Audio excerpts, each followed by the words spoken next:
भगवान का प्राकट्य दिवस है।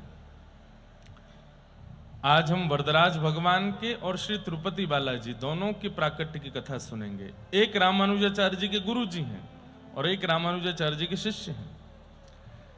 महाराज जी की आज्ञा थी एकादशी पर कि तिरुपति बालाजी का प्राकट्य सुनना है, पर उस दिन हम भाव में सुना नहीं पाए, तो आज वरदराज भगवान के प्राकट्य पर दोनों भाव सुनाएंगे।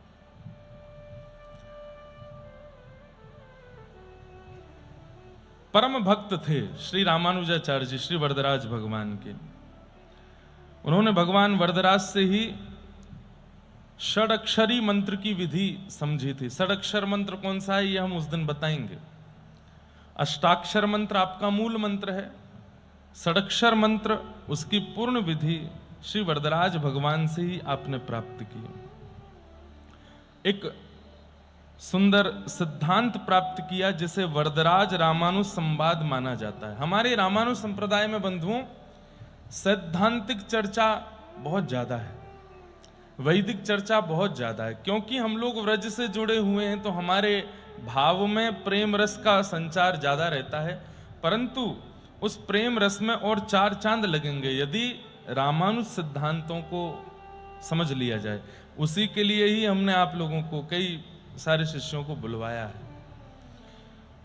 तो वरदराज रामानुज संवाद जो कि रामानुजाचार्य जी ने षडक्षर मंत्र की विधि जानी वरदराज भगवान से, उसी को कहते हैं। उन्होंने कांची में भगवान की सेवा की और बाद में वरदराज के निर्देशन से श्रीरंगम में जाकर के वैष्णवों का पालन किया। आप पहले, बड़ी सुंदर कथा है, अब उसके लिए आपको रामानुज चरित्र सुनना पड़ेगा जो हमने जयपुर में कहा था गत वर्ष। श्री रामानुजाचार्य जी वरदराज भगवान के यहां जल की सेवा करते थे और आपके मन में इच्छा प्रकट हुई कि मैं यामुनाचार्य जी से दीक्षा ग्रहण करूं। यामुनाचार्य जी श्रीरंगम में विराजते थे, लेकिन ठाकुर जी ने मन में विचार किया अगर रामानुजाचार्य और यामुनाचार्य ये दोनों अगर मिल गए तो पूरी पृथ्वी का कल्याण करके कलयुग प्रारंभ में ही अंत कर देंगे, सबको वैकुंठ दिला देंगे ये दोनों मिलकर के। पृथ्वी कैसे चलेगी आगे? इसलिए रामानुजाचार्य जी जब तक यामुनाचार्य जी के पास पहुंचे, बस श्रीरंगम में चरण रखते ही यामुनाचार्य जी के भगवत धाम गमन हो गया। जिस बात से रामानुजाचार्य जी रूठ करके चले गए, रंगनाथ भगवान से बोले अब नहीं आऊंगा आपके पास, आपने मेरे गुरुदेव को छीन लिया मुझसे। ठाकुर जी बोले भैया संसार चलने दोगे कि नहीं? रामानुजाचार्य जी बोले आप चाहते क्या हैं? एक तो आपकी इच्छा यह भी है कि मुक्ति हो सबकी, और जब मुक्ति करने का प्रयास हम पूर्ण रूपेण कर रहे हैं तो आप ये भी नहीं चाह रहे हो। तो ठाकुर जी बोले भैया ये संसार प्रकृति चले उसका भी तो विचार करना पड़ेगा ना। आप और यामुनाचार्य जी मिलकर के तो पूरी पृथ्वी का ही कल्याण कर दोगे, ऐसे थोड़ी होगा। इस बात से नाराज होकर के रामानुजाचार्य जी चले गए थे। फिर बाद में मानवों के कल्याण के लिए आपको आना पड़ेगा श्रीरंगम। तो फिर श्री रंगनाथ भगवान ने वरदराज भगवान के एक गुण पर रीझ करके एक सुंदर गायक जो कि वहां के आचार्य के ही पुत्र थे, उनसे कहा कि जाकर के वरदराज भगवान के सामने गायन सेवा करो। और वरदराज भगवान गायन सुनकर के जब रीझ जाएं और कहें वरदान मांगो तो कह देना रामानुजाचार्य जी को श्रीरंगम भेज दो। बहुत विस्तृत चरित्र है, हम उसमें उतना नहीं जाएंगे। तो भगवान वरदराज और रामानुजाचार्य जी के संबंध में मुख्य बिंदु भक्ति और सेवा। रामानुजाचार्य जी बचपन से ही कांचीपुरम में भगवान वरदराज के प्रति समर्पित थे और प्रतिदिन उनकी जल की सेवा करते थे। दार्शनिक शिक्षा 6 वाक्य। मान्यता है कि कांचीपुरम के मध्य से भगवान वरदराज ने रामानुजाचार्य जी को 6 प्रमुख सिद्धांत दिए। सबसे पहला, मैं नारायण ही सर्वश्रेष्ठ हूं। ये वरदराज भगवान ने स्वयं रामानुजाचार्य जी को कहा, मैं नारायण ही सर्वश्रेष्ठ हूं, मेरी आराधना, मेरी वंदना, मेरी स्तुति, मेरा कैंकर्य ही मानव का कल्याण करेगा। स्पष्ट रूप से भगवान ने प्रकट होकर के रामानुजाचार्य जी को यह बात कही। दूसरा सिद्धांत भगवान ने दिया, जीवात्मा और परमात्मा भिन्न हैं, विशिष्टाद्वैत, एक नहीं है। परमात्मा और जीवात्मा में भेद है। हमारा सिद्धांत जो है रामानुज परंपरा का विशिष्टाद्वैत सिद्धांत है। तीसरी बात, प्रपत्ति, आत्मसमर्पण से ही मोक्ष होगा, बिना आत्मसमर्पण के मोक्ष संभव नहीं है। भगवान ने कितने छोटे छोटे वाक्यों में सूत्रों को कहा रामानुजाचार्य जी से। इनका व्याख्यान विस्तार से मैं उस 1, 2, 3 तारीख को सुबह के सत्र में करूंगा। आत्मसमर्पण से ही मोक्ष, मोक्ष मतलब मुक्ति, और मुक्ति मतलब मृत्यु के बाद हो, यह भी कह सकते हैं, जीते जी भी होती है। भक्तिमती मीराबाई जीते जी मुक्त हैं, उनको कोई बंधन नहीं है। सूरदास, चतुर्भुज दास, कुंभन दास, नंद दास, ये सब जीते जी मुक्त हैं, इनको कोई बंधन नहीं। और हम और आप, हम जीते जी भी मुक्त नहीं है, बंधन में। ठाकुर जी कह रहे हैं मुक्ति का एक ही उपाय है, आत्मसमर्पणम, आत्मनिवेदनम, नवदा भक्ति का अंतिम भाव, सब मुझे अर्पित कर दो।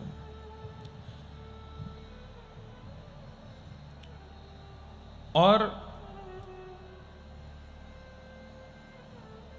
चौथा सूत्र भगवान वरदराज श्री रामानुजाचार्य जी से कहते हैं कि व्यक्ति जब मुझे आत्मनिवेदन कर देता है, बहुत ध्यान से सुनिएगा, व्यक्ति जब मुझे आत्मनिवेदन कर देता है तो वो अंतिम श्वास में अगर मेरा स्मरण ना करे तो भी उसको मुक्ति मिल जाएगी। क्योंकि आत्मनिवेदन, आत्मसमर्पण करने के बाद उसकी अंतिम श्वास में वो भले ही मुझे स्मरण ना कर पाए, मैं उसका स्मरण करता हूं। हमारे रामानुज संप्रदाय में सिद्धांत बड़ा अलग है, बहुत बहुत भावों से बहुत अलग है।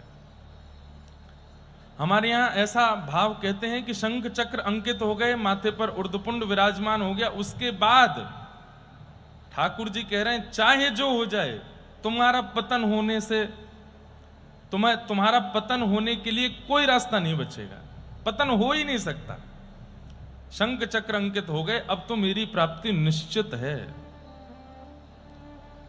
पर दीक्षा ग्रहण के बाद कुछ सिद्धांतों का पालन करना है, नहीं तो आप कर्म से, विचार से, व्यवहार से दूषित हो सकते हो। इसलिए उन सिद्धांतों को समझना जरूरी है। और अंतिम उपदेश करते हुए ठाकुर जी, वरदराज भगवान ने रामानुजाचार्य जी से कहा कि तुम महापूर्ण स्वामी जी के पास जाकर के उनको गुरु रूप में स्वीकार करो।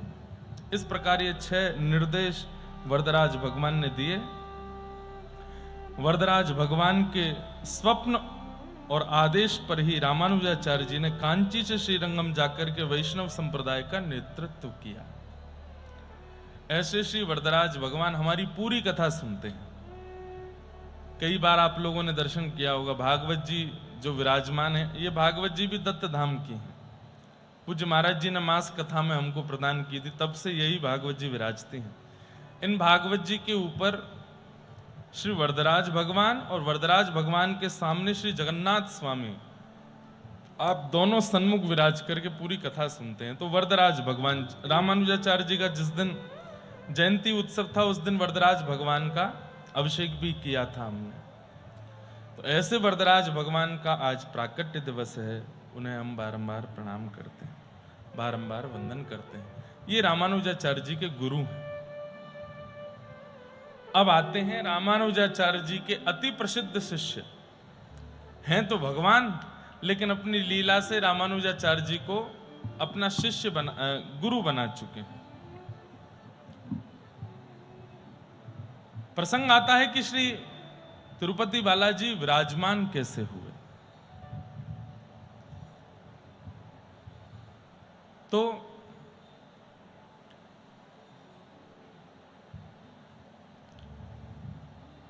प्रभु श्री राम जब रामावतार में प्रकट हुए,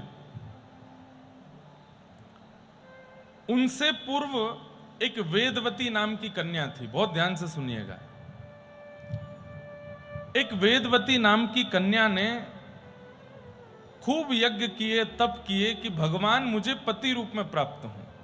ठाकुर जी को पति रूप में प्राप्त करने के लिए वेदवती ने तप किया। और वेदवती कोई माता पिता से नहीं जन्मी थी, अयोनिजा थी। जिस प्रकार सीता जी पृथ्वी से प्रकट हुई हैं, रुक्मिणी जी पृथ्वी से प्रकट हुई हैं, ऐसे वेदवती भी पृथ्वी से ही प्रकट हुई है। बहुत सावधानी से सुने। श्री तिरुपति बालाजी कैसे विराजमान हुए, कैसे आए, बड़ी अद्भुत कथा है। तो वेदवती उसने खूब तप किया, और किस लिए कि भगवान मुझे पति रूप में प्राप्त हों। उसका तप पूर्ण होने ही वाला था और ठाकुर जी प्रकट होने ही वाले थे, और उस समय पर बहुत भयंकर प्रकोप चल रहा था रावण का। रावण को जैसे ही पता चलता था कोई तप कर रहा है, यज्ञ कर रहा है, हवन होम कर रहा है, तो वो जाकर के विघ्न डालने का प्रयास करता था। वेदवती के बारे में जब रावण को पता चला तो रावण ने जाकर के उसके तप को भंग करने के लिए तलवार का प्रहार किया। केश हाथ में पकड़ करके जैसी तलवार का प्रहार करने लगा तो वेदवती ने तलवार के प्रहार से पूर्व ही अपने केशों को काट दिया जो रावण ने पकड़े थे, और स्वयं अग्नि में प्रवेश कर गए। तप अधूरा रह गया, पूर्ण नहीं हो पाया। लेकिन फिर भी ठाकुर जी ने उनके उतने ही तप से कृपा करके उन्हें वचन दिया कि हम तुम्हें स्वीकार करेंगे। और किस रूप में स्वीकार किया? जब रामावतार भगवान का हुआ तो भगवान ने सीता जी को दंडक वन में जाकर के कहा कि आप अग्नि में प्रविष्ट हो जाओ, और अग्नि से सीता जी के रूप में ही छाया की सीता जी प्रकट हो गई। वो वेदवती ही थी जिसने तप किया था भगवान की प्राप्ति के लिए। क्यों? क्योंकि दो कारण थे। एक तो रावण से बदला लेने के लिए वेदवती को पुनः आना था। सीता जी अगर राम जी के साथ जाएंगी तो रावण से बदला पूर्ण नहीं हो पाएगा, क्योंकि रावण का जो बदला है वो तो वेदवती को लेना है। और सीता जी इतनी कोमल हैं, इतनी कोमलांगा हैं कि वो यदि दुष्टों के दलन को देखेंगी तो उनका हृदय जो है वो बहुत करुणा में भर जाएगा। इसलिए ठाकुर जी ने सब विचारों को करते हुए सीता जी से कहा कि आप अग्नि में निवास करो। बोले आगे की यात्रा पर, बोले आपका रूप धारण करके वेदवती मेरे साथ रहेगी। उसने तप किया था, वो मुझे पति रूप में पाना चाहती है, तो मैं उसका पति भी बन जाऊंगा कुछ दिन के लिए, और वो आपके रूप में रहेगी, और उसको रावण से बदला लेना है, और वो कार्य भी हो जाएगा। तो सीता जी अग्नि में प्रविष्ट हो गई, और वेदवती सीता जी के रूप में छाया रूप धारण करके वन की लीला में आगे आई। रावण उसका हरण करके ले गया। रावण के यहां रह करके पूरी लंका का, रावण का संपूर्ण परिवार का विध्वंस किया, तब जाकर के उनके पूर्व जन्म का बदला पूर्ण हुआ।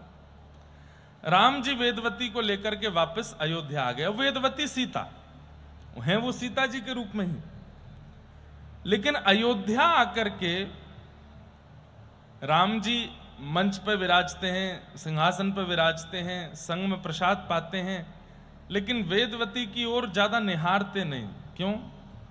एक पत्नी व्रती है, और पत्नी तो हमारी सीता जी हैं। ये तो वेदवती छाया सीता बनकर के हमारे साथ है।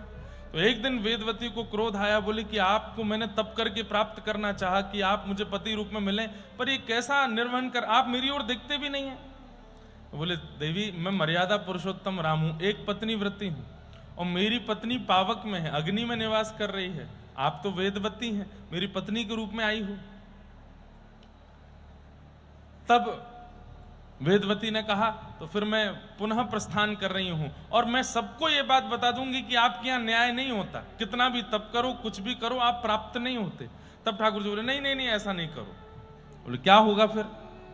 मेरे भजन का तप का फल मुझे कैसे मिलेगा?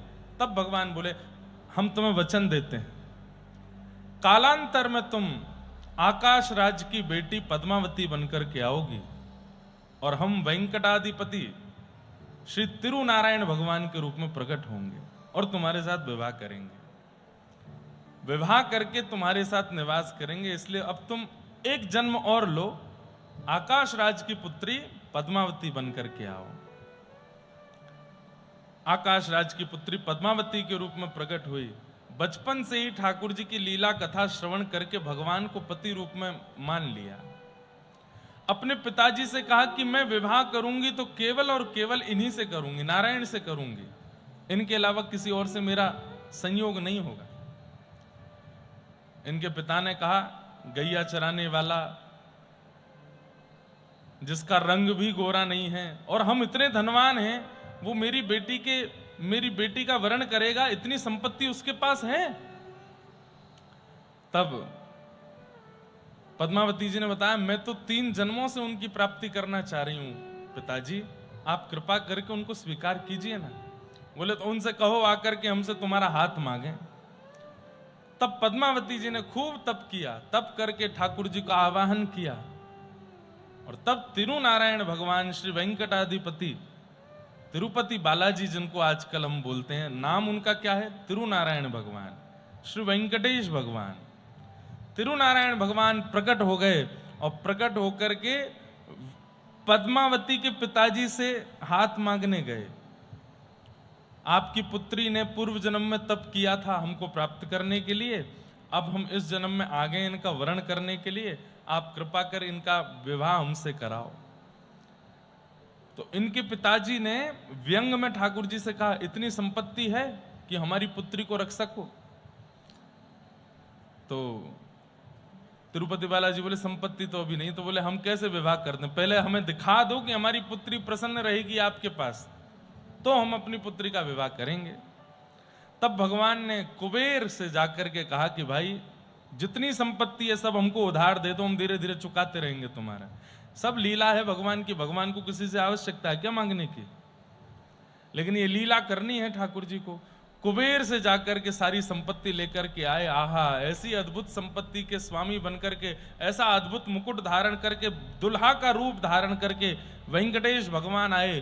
भगवान के उस रूप को देख करके 33 कोटि देवता न्योछावर हो गए।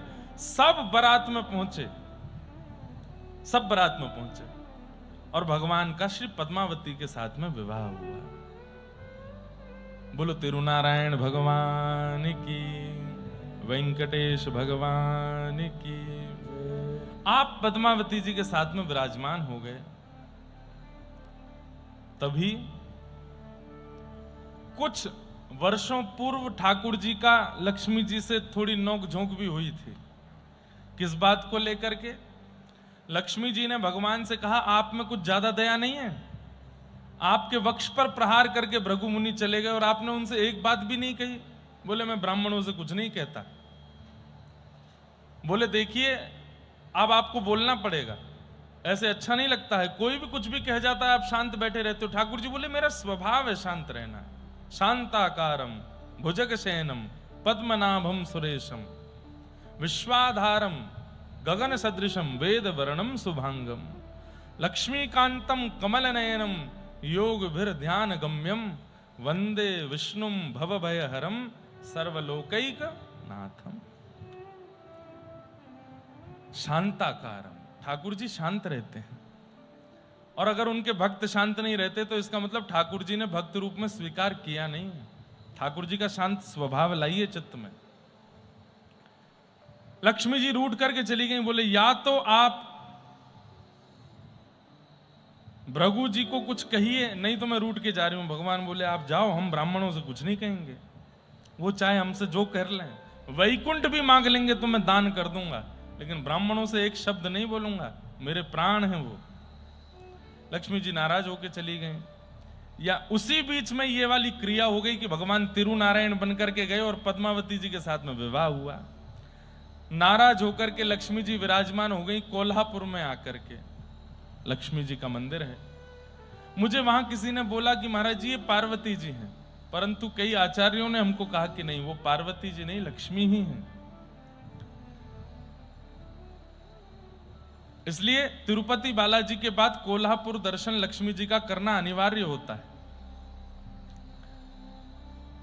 कई लोग कोल्हापुर से तिरुपति जाते हैं, तिरुपति से कोल्हापुर आते हैं, ऐसा क्रम रहता है।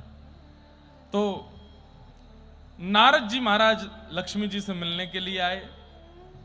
लक्ष्मी जी बोली, कहो नारद जी कैसे आए? बोले, हम तो बढ़िया चकाचक भोजन करके आ रहे हैं, पेट भर गया है, गले तक भरा हुआ है, क्या बताएं। लक्ष्मी जी बोली, ऐसा कहां भंडारा पाके आए? बोले, ठाकुर जी का विवाह था ना, पद्मावती से विवाह हुआ है, वहीं से प्रसाद पाके आ रहे हैं। लक्ष्मी जी बोली, हमको नाराज करके यहां भेज दिया और खुद ने दूसरा विवाह कर लिया पीछे से। कहां पर हैं? बता दिया। बोले अच्छा आपको नहीं पता था क्या? हमसे तो गलती हो गई। बोले कहां है? बोले तिरुपति। लक्ष्मी जी बोली अभी बताती हूं। लक्ष्मी जी अपने वाहन पर विराजमान होकर के जैसे तिरुपति जाने लगी, पद्मावती जी घबराई। बोले जय जय क्या हो रहा है? बोले कि आपकी बड़ी वाली आ रही है। बोले कौन? बोले लक्ष्मी आ रही हैं। आपने तप करके हमको प्राप्त करना चाहा, पर हम तो लक्ष्मी के हैं ना। बोले अब क्या करें? बोले कुछ नहीं, आने दो, शांत रहना। वो कितना भी सुनावे, कुछ कहें, डांटेंगी, फटकारेंगी, शांत रहना, कुछ उत्तर मत देना। सबसे बढ़िया तरीका है किसी के क्रोध को शांत करने का कि तुम शांत रहो, कुछ मत बोलो। प्रत्युत्तर दोगे तो क्रोध और बढ़ जाएगा। लक्ष्मी जी आई, आकर के खूब सुनाने लगी। बोले एक हृदय में दो कैसे रह सकते हैं? जब हम थीं तो फिर इनकी आवश्यकता क्यों? ठाकुर जी बोले अब मैं आपको कैसे समझाऊं? इन्होंने तप किया था, तप करके हमको पति रूप में मांगा। यही जब आप सीता बनकर के आई थी तो यही आपकी छाया बनकर के हमारे साथ रावण से युद्ध करने गई थी। लक्ष्मी जी बोली हमको ये सब बातें समझ नहीं आती हैं, ये सब आपका षड्यंत्र था। मुझे जबरदस्ती नाराज कर दिया ताकि मैं आपसे दूर चली जाऊं और आप यहां विवाह कर लो। आपने छल किया। ठाकुर जी बोले मैं छल नहीं करता। तो बोले एक साथ दोनों को कैसे निवास दोगे? ठाकुर जी बोले आप मेरे सामने खड़ी हो जाओ। पद्मावती जी से कहा आप भी मेरे सन्मुख खड़े हो जाओ। और ठाकुर जी ने दोनों को चित्त में विराजमान किया। तो तिरुपति बालाजी के दाहिने वक्ष पर लक्ष्मी जी विराजमान हैं और श्री तिरुपति बालाजी के वाम वक्ष पर श्री पद्मावती देवी विराजमान है। दोनों को अपने हृदय में विराजमान करके ठाकुर जी तिरुनारायण बन करके वहां निवास कर रहे हैं। लेकिन हृदय में तो रख लिया, प्रत्यक्ष रखने में विवाद हो रहा था, लड़ेंगी दोनों। तो फिर ठाकुर जी ने लक्ष्मी जी को कहा तुम तो जाओ कोल्हापुर, और पद्मावती जी से कहा आप जाओ नीचे तिरुपति में, आप विराजो। तिरुमला में अकेले ठाकुर जी विराजते हैं और जो लोग वहां दर्शन करने जाते हैं उनका खूब मंगलमय होता है। स्कंद पुराण में ऐसा लिखा है कि त्रेता में राम जी को देखने से जो फल त्रेता के लोगों को प्राप्त हुआ, कलयुग में वही फल तिरुनारायण भगवान का दर्शन करने से प्राप्त होता है, तिरुपति बालाजी का दर्शन करने से प्राप्त होता है। तो कथा थोड़ी सी आगे पीछे जैसी है, लेकिन इसको ध्यानपूर्वक चिंतन करोगे तो समझ आ जाएगी। वेदवती की तपस्या से प्रसन्न होकर के भगवान ने उन्हीं को पहले छाया की सीता के रूप में स्वीकार किया। छाया की सीता स्वरूप में वेदवती प्रसन्न नहीं थी, तब भगवान ने उनको पुनः पद्मावती के रूप में प्रकट कराया और स्वयं तिरुनारायण रूप में प्रकट होकर उनसे विवाह किया। और कुबेर से जितना कर्जा लेके आए थे भगवान आज तक चुका रहे हैं। तो वहां हुंडियां हैं, उन हुंडियों में जो भी दान दक्षिणा डाली जाती है वो सब ठाकुर जी सरकार को देते हैं। मतलब कुबेर का जो भी कर्जा है वो चुका रहे हैं। आज भारत सरकार पर जितना भी धन इकट्ठा होता है उसमें सबसे ज्यादा धन जहां से आता है वो तिरुपति बालाजी। अगर तिरुपति बालाजी धन देना बंद कर दें सरकार को तो हमारी, ऐसा कहना तो नहीं चाहिए, पर भारत की सरकार को बहुत बड़ा घाटा हो जाएगा, अपंग जैसे हो जाएंगे। क्यों? तिरुपति बालाजी से बहुत संख्या में सरकार को राहत मिलती है। और इतना ही नहीं, तिरुपति बालाजी भगवान ने स्वयं का एक ऐसा ट्रस्ट निर्माण कर रखा है, कितने असहायों की भोजन की व्यवस्था, रहने की व्यवस्था, पढ़ाई की व्यवस्था, वेद अध्ययन की व्यवस्था, सब अकेले तिरुनारायण भगवान करते हैं। इतनी बड़ी संस्था और इतने प्रकल्प चलते हैं कि बड़े बड़े लोग, करोड़ों का टर्नओवर करने, हजारों करोड़ों का टर्नओवर करने वाले लोग भी ऐसी सेवा नहीं कर सकते जैसी तिरुनारायण भगवान सेवा कर रहे हैं पृथ्वी पर। रामानुजाचार्य जी, अच्छा अब कथा सुनो। तिरुनारायण भगवान विराजमान हो गए वेंकटादि पर्वत पर। कालांतर में जब कलयुग प्रारंभ हुआ तो कलयुग में शैव में और वैष्णवों में थोड़ा मतभेद हो गया। क्या? शैव कहने लगे कि ये भगवान महादेव के पुत्र कार्तिकेय हैं, और वैष्णव कहने लगे, बोले ये हमारे नारायण भगवान हैं। तब बोले अब कैसे इसका पता किया जाए कि ये कौन है? तो असंख्य संख्या में शैव और वैष्णव सब पहुंच गए तिरुपति। और वहां जाकर के रामानुजाचार्य जी ने एक प्रस्ताव रखा। बोले क्या? बोले ठाकुर जी के गर्भगृह में त्रिपुंड, त्रिशूल, डमरू और कमंडल और जो शैवों के आयुध हैं और बागंबर आदि ये भीतर रख दो, और एक तरफ हम ऊर्ध्वपुंड, शंख चक्र, कौस्तुभ मणि ये भीतर रख देते हैं।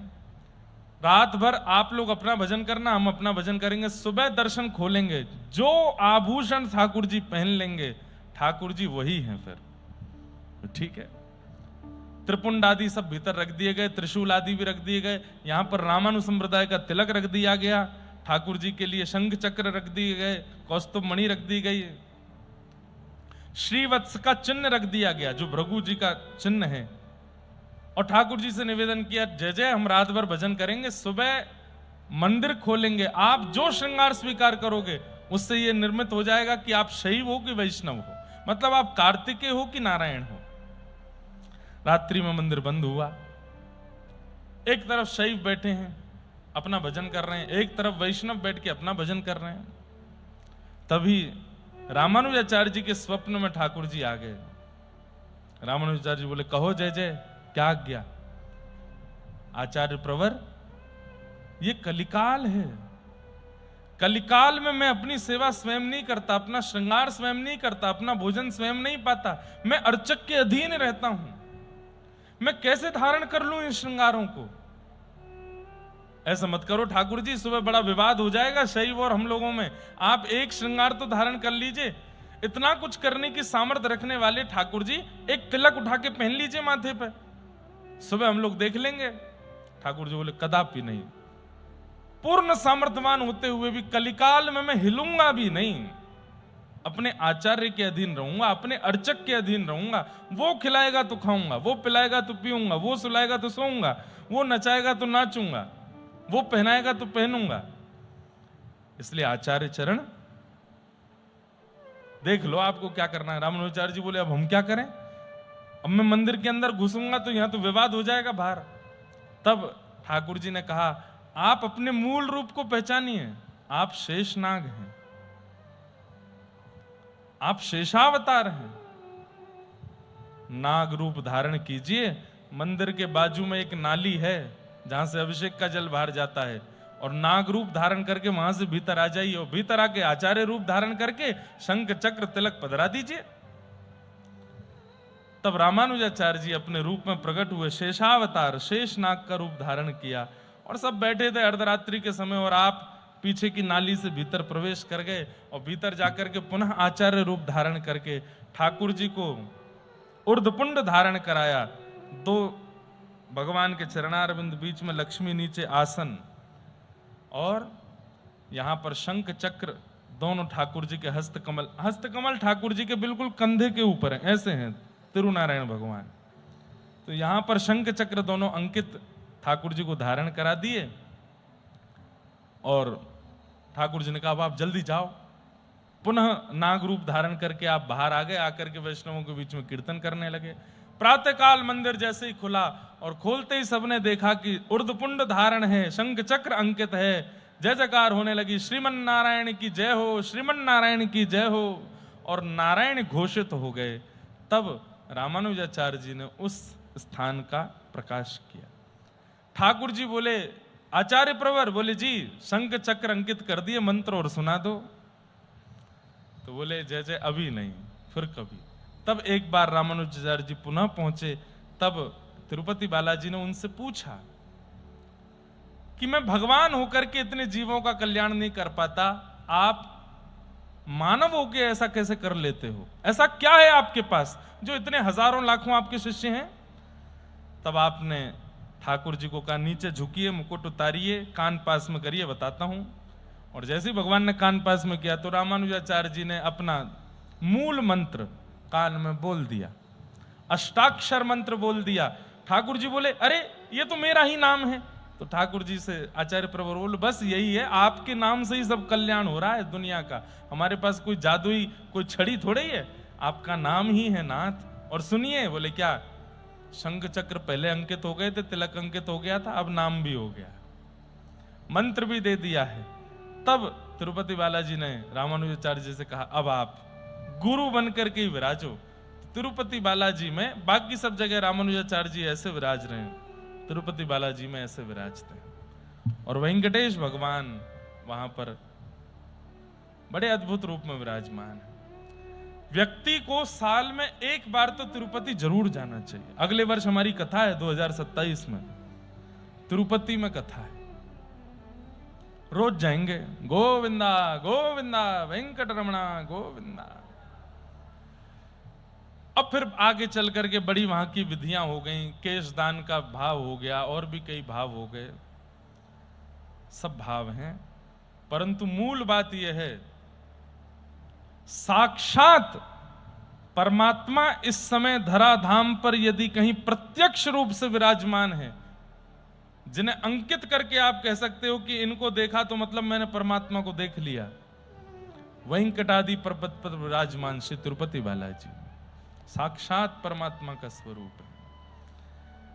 ऐसे वेंकटेश भगवान इस रूप से तिरुपति में विराजमान हुए, अवस्थित हुए। अब उनकी और भी सुंदर सुंदर कथाएं हैं। ऐसे भगवान है, माथा इतना बड़ा है पर तिलक लगाते हैं यहां से इधर से तिलक लगाते हैं ऐसे। क्यों?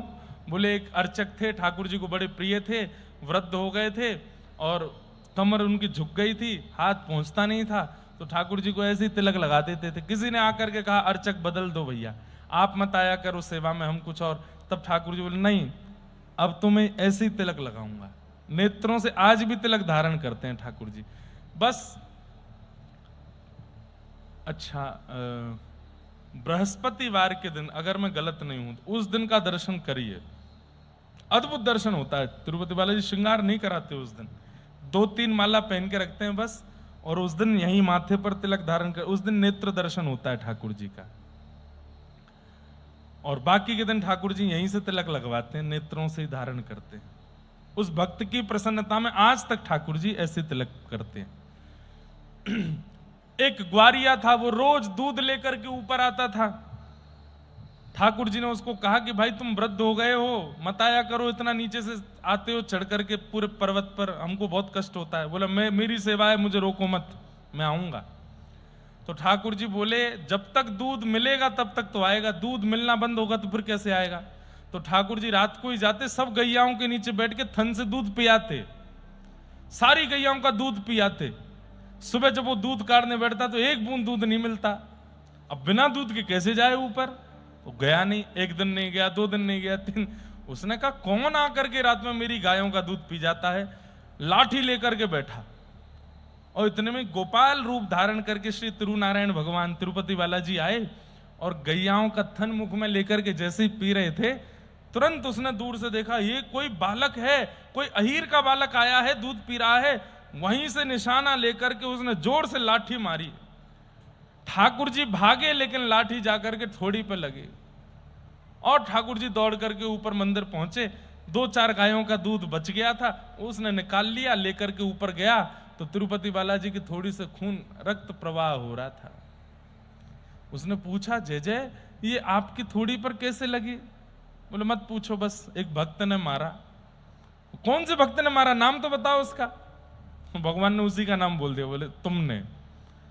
मैं कैसे कर सकता हूं ऐसा नाथ? बोले सुबह सुबह कोई दूध पीने आया था तुम्हारी गैया का?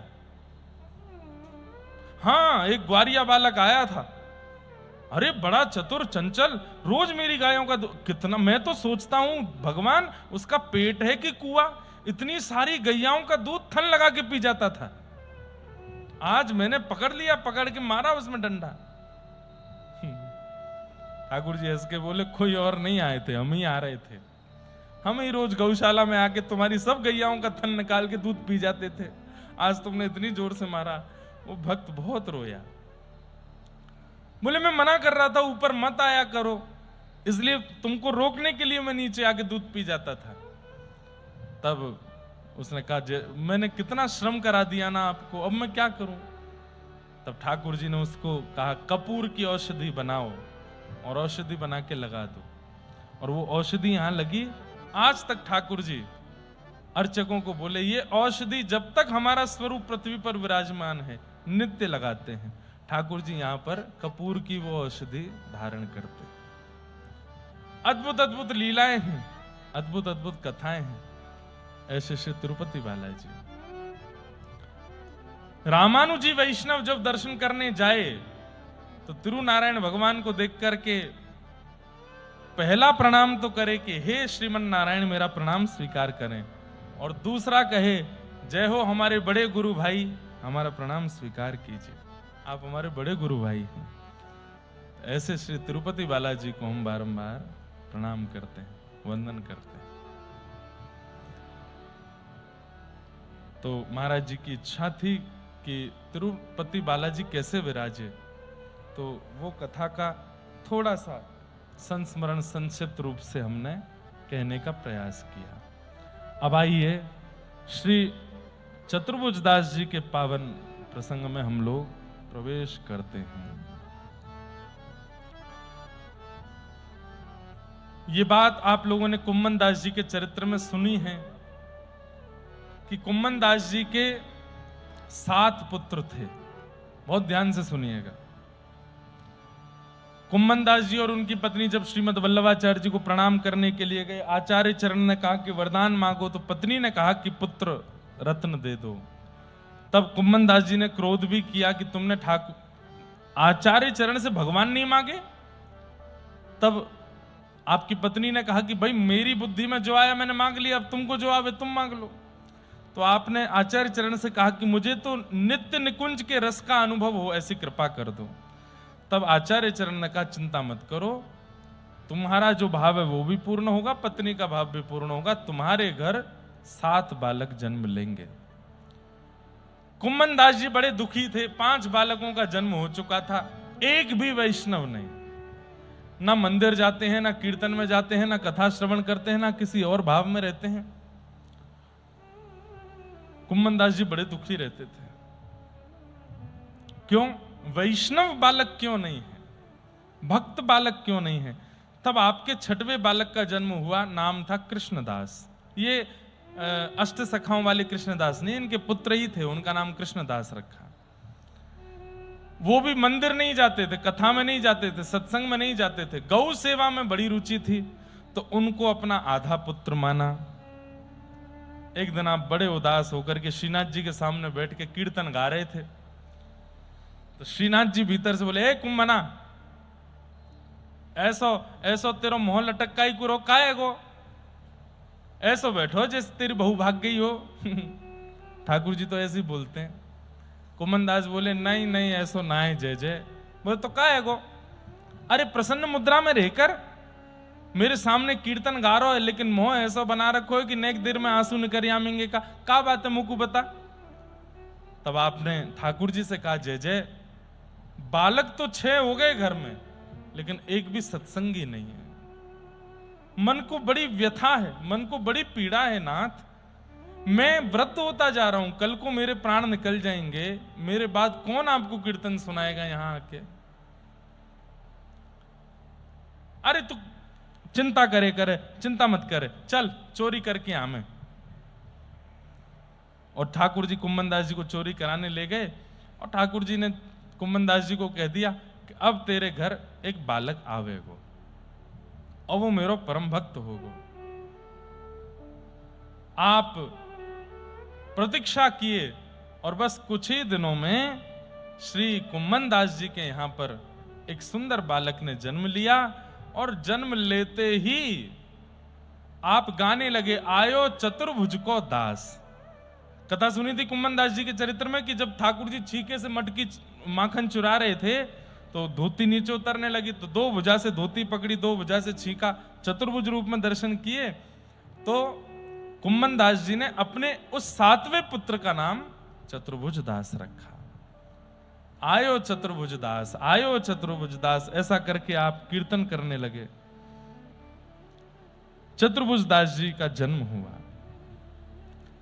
जन्म लेते ही आपके अंदर सुसंस्कार होने लगे। 11 दिन की अवस्था में चतुर्भुज दास जी को लेकर के कुम्मन दास जी जैसे ही घर का शुद्धिकरण हो गया, श्रीमद वल्लभाचार्य जी के पास लेकर के उनको गए और कहा, जय जय, आपकी कृपा से ये छोटो लाला भयो है, अब आप पे कृपा करो। तब गोसाई जी ने उनको 11 दिन की अवस्था में ब्रह्म संबंध कर दिया, दीक्षा दे दी। 11 दिन की अवस्था में दीक्षा हो गई। 11 दिन का बालक क्या जाने। और जहां गोसाई जी इतना परख करके, इतना देख करके दीक्षा ग्रहण कराते थे, पता नहीं क्या चतुर्भुज दास जी को देख करके उनके मन में आया और उनको तुरंत दीक्षा दे दी। और आपने तुरंत 11 दिन का बालक, दीक्षा नामकरण तो होता नहीं 11 दिन के का, तब आपने कुम्मन दास जी से पूछा, या बालक को कहां नाम रखनो है? जय जय, अब आपकी गोद में है, आप जो चाहो वो धर दो। लेकिन कुम्मन दास जी के मन में तो चतुर्भुज दास नाम ही था। तब गोसाई श्री विठल नाथ जी ने नवनीत प्रियालाल जी, श्रीनाथ जी दोनों के चरणन में बालक को पधरा करके, और ये चमत्कार ही था, तुरंत चतुर्भुज दास जी की गोद में देते हुए बोले, या को नाम होएगो, कुम्मन दास जी की गोद में देते हुए बोले, या को नाम होएगो चतुर्भुज दास। कुम्मन दास जी के तो नेत्र सजल हो गए, बोले, जो मैं सोच के बैठो वही नाम आपने धर दियो, जो मैं सोच के विराज रहो वही नाम आपने धर दियो। बस ये वैष्णव हो, ये भक्त हो, ये ठाकुर जी को अर्चक हो, ठाकुर जी को सखा हो, ऐसी मेरी इच्छा है। बंधुओं, मात्र 2.5 वर्ष की अवस्था और श्री चतुर्भुज दास जी, 2.5 वर्ष का बालक कितना बड़ा होता है, थोड़ा बहुत चलना सीख जाता है बस। 2.5 वर्ष की अवस्था में एक दिन श्री चतुर्भुज दास जी शांत मुद्रा में बैठे थे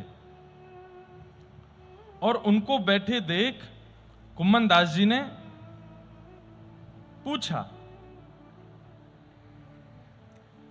अरे लाला, ये ऐसा शांत चित्र कैसे बैठो, नेत्र बंद करके ऐसे समाधि लगा करके? तो श्री चतुर्भुज दास जी 2.5 वर्ष के अपने पिताजी से कह रहे हैं, तो कुम्मन दास जी बोले, अरे कौन को ध्यान लगा रहा है, कहां देख रहे हो लाला? बंधुओं, कितने बड़े आश्चर्य की बात है, अष्ट सखाओं में चतुर्भुज दास जी जैसा कोई नहीं हुआ। 2.5 वर्ष की अवस्था में पहला पद गाया इन्होंने, 2.5 वर्ष की अवस्था में पहला पद गाया। कुम्मन दास जी बोल रहे, लाला कौन को चिंतन कर रहे हो, कहां ध्यान लगा रहे हो, ये एकांत में बैठ के कहां चिंतन कर रहे हो? तब आपने अपने पिताजी को सन्मुख बैठा करके कहा, मेरे हृदय में जो दिख रहा है मैं आपको दिखाऊं। बोले, दिखाओ।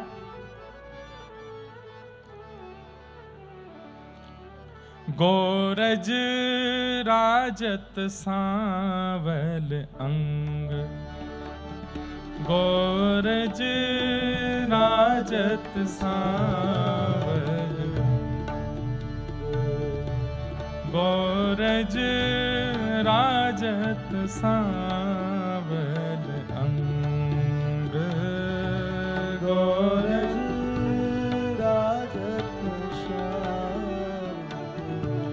देख सखी व्रज तेवन आवत, देख सखी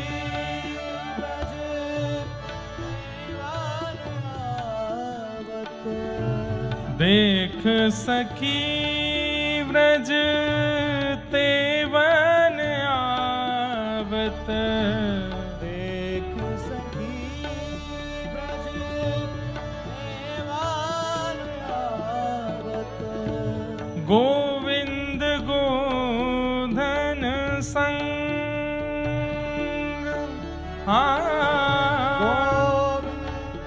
गोधन संग, गोरज राजत सांवल अंग, गोरज राजत। समझ में आ रहा है? गऊ की रज सांवले अंग पर लगी हुई है, ठाकुर जी देख सखी व्रजते वन आवत, गोविंद गोधन संग, गायों के संग ठाकुर जी वन में जा रहे हैं और गैयाओं की, लाखों गैयाओं की चरण रज उड़ उड़ करके ठाकुर जी के श्री अंग का स्पर्श कर रही है। और वो स्पर्श सांवले अंग पर इतना सुंदर लग रहा है, इतना सुशोभित हो रहा है, उसको देख करके श्री चतुर्भुज दास जी गा रहे हैं, अंबुज वदन। अंबुज वदन मतलब गहरे सरोवर, गहरे नदी जैसा जिनका अंग है। गहरी नदी, गहरा सरोवर नीला होता है इसलिए। और उस गहरे सरोवर, गहरे नदी में कई बार कमल प्रकट हो जाते हैं, तो उसकी उपमा ठाकुर जी को दी जा रही है। अंबुज वदन नयन युग खंजन, अंबुज वदन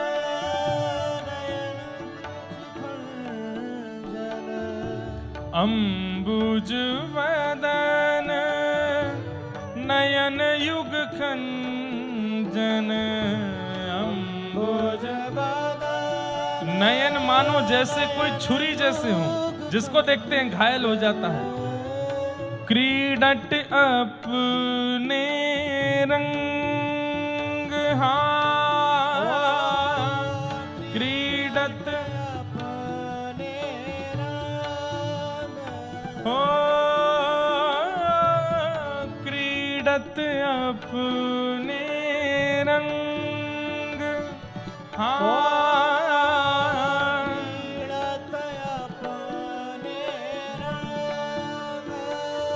गोरज राजत सांवल अंग, गोरज राजत सांवल, ओ गोरज राजत सांवल अंग, गोरज राजत सांवल। बंधुओं, अभी गर्मियों के दिन चल रहे हैं, रोज चंदन लगाया कीजिए ठाकुर जी को, और चंदन घिसिए, चंदन में थोड़ा इत्र डाल दीजिए, बहुत थोड़ा सा, ज्यादा नहीं, थोड़ा सा कपूर मिला दीजिए, और पास की गौशाला में जाकर के गैया की चरण की रज ले आओ, और नेक सी वो रज भी मिला दो उस चंदन में, और फिर बढ़िया से घिस के खूब बढ़िया घिसो, देर तक घिसो। खूब देर तक घिसने के बाद बिल्कुल मलाई जैसा जब वो चंदन हो जाए, तब सुंदर ठंडा ठंडा चंदन ठाकुर जी को ऐसे पत्रावली लगा। गोरज ठाकुर जी को अति प्रिय है।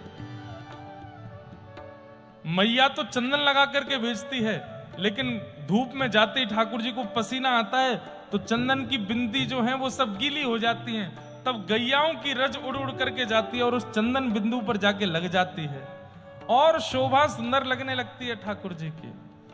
गोरज राजत सांवल अंग, गोरज राजत। और इससे एक बात और, ठाकुर जी को नजर नहीं लगेगी। आपके ठाकुर जी को कोई कितना भी घूर के देख जाए, कितना भी नयन भर के देख जाए, अगर गौरज आपने ठाकुर जी को लगाई है तो उनको नजर नहीं लगेगी। गौरज ठाकुर जी की नजर उतार देती है। और जब चंदन नहीं भी लगाते हैं ना, तो भी गौरज थोड़ी सी भीतर लगा दिया करो, हल्की सी, ठाकुर जी के वक्ष पर, ठाकुर जी की भुजा पर, ठाकुर जी के माथे, ऐसी कि दिखे ना। कई लोग ना बात सुनकर के कथा में जाते हैं, फिर अति में सब कुछ कर देते हैं, वो फिर रूप भी नहीं बिगड़ना चाहिए ठाकुर जी का। हमने दीक्षा दी, दीक्षा के बाद हम सब अपने शिष्यों के माथा ही देखते हैं, तिलक कैसे लगाया है। किसी का हाईवे टेढ़ा मेढ़ा ही रहता है, कभी यहां से। कई लोग हैं वो तिलक बिल्कुल सीधा लगाते ही नहीं है। एक तो हमारी परिकर में ही है, कैमरा लिए डोलते हैं इधर, कभी तिलक सीधा नहीं दिखता उनका। उनसे मैं कहता हूं, भाई ये तिलक स्वरूप साक्षात ठाकुर जी हैं, सीधा अंकित करो, सीधा धारण करो। नहीं सीधा हो रहा है इसका मतलब क्या है? नाम जप नहीं करते हो, नहीं सीधा हो रहा है, इसका मतलब क्या है? गुरु की वचनों पर निष्ठा नहीं है। तिलक स्वरूप यदि मधुर नहीं बनता है ना माथे पर, तो इसका मतलब है केवल खींच के आ गए हो, नियमित रूप से धारण किया नहीं है। बीच की जो श्री है, कई लोगों की श्री ऐसी लगती है, अब नीचे से श्री जो है वो कहीं ऐसे जा रही है, ऐसे जा रही है, बस यूं खींच आए हैं जल्दी जल्दी। नहीं, नीचे से थोड़ी ऐसी मोटी सी हो, ऊपर जामे पतली, भली पतला लगाओ लेकिन सीधा तिलक लगाओ, सुंदर तिलक लगाओ। माताएं, उनको तिलक बहुत बड़ा नहीं लगाना है। एक दो बहनों को देखा, वो यहीं से यूं लगाती हैं ऐसे, जैसे सींग निकल आए हों। नहीं, बहुत हल्का सा धारण कीजिए, श्वेत नीचे, बहुत बिल्कुल जैसे बिंदी होती है ऐसे श्वेत। दो आसन सीधा भी लगा सकते हैं, ऐसे सीधा जैसे दक्षिण भारत में लगाते हैं, ऐसे सीधा आसन, उसके ऊपर श्री धारण करो। श्री भी ज्यादा बड़ी नहीं हो, छोटी छोटी सी हो। छोटी मतलब ऐसी भी नहीं दिखे ही नहीं, मतलब सबसे बढ़िया बात है ये ठाकुर जी ही हैं, इनको सुंदर बना के धारण करो। देख करके मन प्रफुल्लित होना चाहिए। अब हम कभी रज का तिलक लगाते हैं, कभी पासा का तिलक लगाते हैं। आज ठाकुर जी का चंदन के साथ तो चंदन का तिलक धारण किया। चंदन, व्रजरज या तीर्थ की रज और पासा जो श्वेत होता है, इनको लगाने की अनुमति है। पासा विशेष रूप से लगाया जाता है, जो श्वेत होता है वो श्वेत द्वीप की रज है। हम जम्बू द्वीप में रहते हैं, वो श्वेत द्वीप की रज है, वो जो लगाने की आज्ञा दी गई। तो सुंदर श्रृंगार किया करो, ठाकुर जी का भी सुंदर करो, अपने माथे का भी तिलक सुंदर धारण करो। ऐसे नहीं बस खींच दिए कहीं से भी कहीं निकल आए ना, बैठ के ध्यान पूर्वक केंद्र, 5 मिनट लेट हो जाए चलेगा, तिलक सुंदर धारण करो। कैसे लग रहे हैं ठाकुर जी? अंबुज वदन नयन युग खंजन, आहा, नील सरोवर जैसा जिनका वदन है। कभी कभी नेत्र खोलते हैं तो ऐसा लगता है नील सरोवर में कमल प्रकट हो गया हो। 2.5 वर्ष का बालक बोल रहा है। और नयन युग खंजन, नेत्र ऐसे हैं जैसे मानो कोई छुरी चला रहा हो, घायल हो जाता है जिसको देख लेते हैं। क्रीडट अपने रंग, अकेले क्रीड़ा कर रहे हैं। मधुमंगल, श्रीदामा, तनसुका, मनसुका, धनसुका कोई नहीं है, अकेले खेल रहे हैं अपने साथी। कभी एक गैया पे चढ़ जाते हैं, कभी दूसरी गैया पे कंधा रख लेते हैं। और ये चतुर्भुज दास जी को दिख रहा है, वो कुम्मन दास जी को बता रहे हैं। और कुंचित केश सुदेश मानो, कुंचित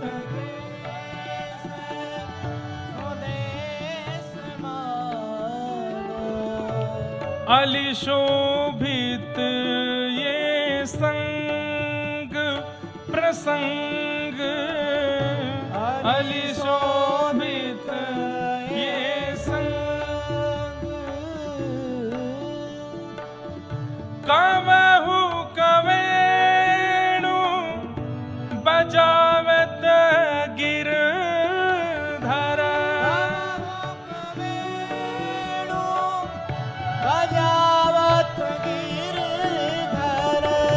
कवहु कवेणु बजावत गिरधर,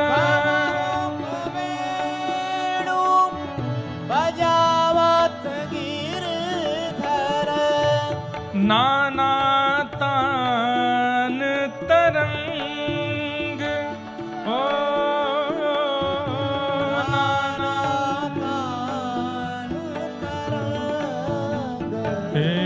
गोरज राजत श्यामल अंग, गोरज राजत,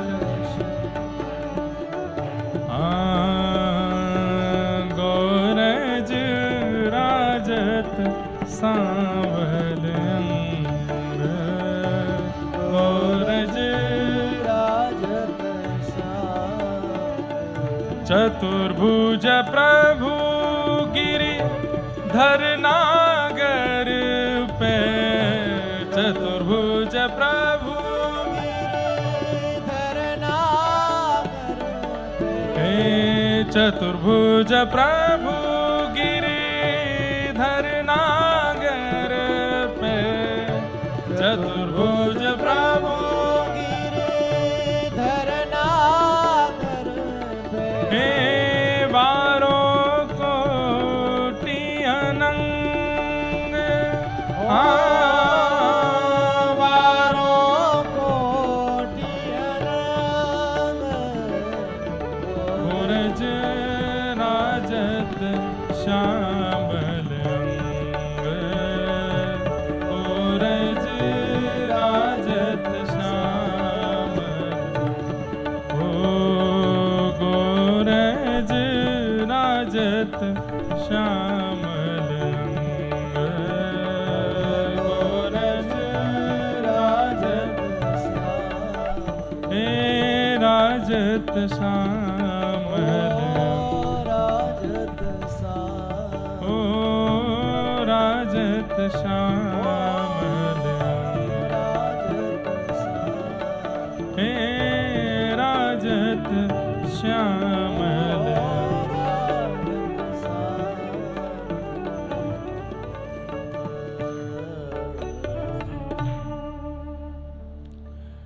इस प्रकार 2.5 वर्ष की अवस्था में अपने पुत्र को इस स्थिति में देख करके श्री कुम्मन दास जी भावुक हो गए। बलिहार जा रहे हैं अपने पुत्र की। बंधुओं, अष्ट सखाओं में सबसे ज्यादा कृपा श्री कुम्मन दास जी के पुत्र चतुर्भुज दास जी पर है। क्यों? कोई 35 वर्ष की अवस्था में, कोई 30 वर्ष की अवस्था में, कोई 40 वर्ष की अवस्था में भगवत शरणागति को प्राप्त हुआ है। चतुर्भुज दास जी 11 दिन की अवस्था में शरणागति हो गई थी और 2.5 वर्ष की अवस्था से तो पद गाने लगे ठाकुर जी के। आप ठाकुर जी का दर्शन करने के लिए जाते थे। सूरदास जी, कुम्मन दास जी, परमानंद दास, जिनका चरित्र अभी हम सुनने वाले हैं, बड़े बड़े जितने भी कृष्णदास आदि सब बैठे होते थे और श्री कुम्मन दास जी अपने पुत्र को लेकर के आते। अच्छा, एक और बात, इन अष्ट सखाओं में सब अलग अलग परिवार के हैं। केवल कुम्मन दास और चतुर्भुज दास ये पिता पुत्र हैं।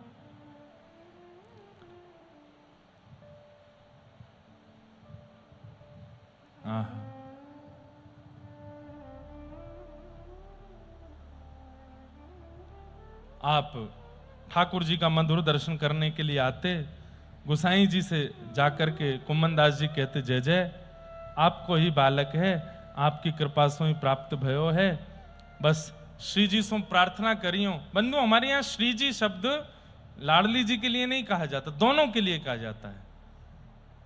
श्री माने किशोरी जी और जी माने ठाकुर जी। श्री जी माने किशोरी ठाकुर जी। कई लोग सोचते हैं श्री जी का मतलब केवल किशोरी जी। हाँ हैं, वो भी हैं, परंतु जैसे अब आप राधा वल्लभ जी जाओ और राधा वल्लभ जी से बाहर निकल के आप पूछो कि राधा वल्लभ जी के दर्शन कब होंगे, तो पहचान में आ जाओगे कि आप नए नए आए हो। पुराने दर्शक होगे तो क्या कहोगे, श्री जी के दर्शन कब होंगे? श्री माने राधा और जी माने वल्लभ। श्री जी, श्री जी का मतलब दोनों युगल। कुम्मन दास जी बोले, श्री जी से कहियो बालक को स्वीकार करे। बोले, तेरो बालक तो स्वीकार है चुको है, तू काय को चिंता करे। कुम्मन दास जी वहां कीर्तन गाते थे और श्री चतुर्भुज दास जी बैठ करके केवल श्रीनाथ जी को देखते रहते थे। एक दिन कुम्मन दास जी कीर्तन गा करके बाहर गए, पुनः लौट करके आए तो देखे चतुर्भुज दास जी वहां नहीं है। पूरे मंदिर में खोजा, गिरिराज पर्वत पे खोजा, परिक्रमा में ढूंढ आए, आने और जतिपुरा सब जगह ढूंढा, लेकिन चतुर्भुज दास जी नहीं मिले। आप रोते हुए दोबारा लौट के मंदिर गए और गोसाई श्री विठल नाथ जी से जाके कहने लगे कि जय जय, लाला नहीं मिल रहा है, चतुर्भुज दास नहीं मिल रहा है। तब गोसाई श्री विठल नाथ जी बोले,